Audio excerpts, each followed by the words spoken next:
இதோட நோக்கம் என்னன்னா சங்கிஸ்கான் கூடவே ஆயிரக்கணக்கான மக்களுடைய உயிர் இணைஞ்சிருக்கு. நினைவில் இருக்கட்டும். கானோட கட்டளையை பின்பற்றவும். புலியின் சாதிக்கோட மருத்துவரை நீங்க கூட்டிட்டு வரணும். அவனை தேடுங்க. நான் உயிரை கொடுக்கறதுக்கு கொஞ்சம் கூட பயப்பட மாட்டேன். அப்ப நீங்க எந்த விஷயத்துக்காக பயப்படுவீங்க? உடம்பு சரியில்லாம போனாலோ நாம யாருக்காவது பாரமா இருந்தாலோ எனக்கு பயமா இருக்கும். என்னோட வாழ்க்கைய மருத்துவரால மட்டும்தான் காப்பாத்தவே முடியும் மகனே.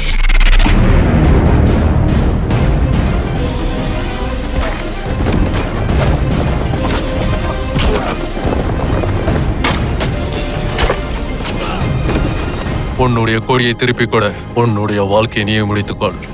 உன்னுடைய அராவத் வீரர்களை இங்கிருந்து போக அனுமதி கொடு.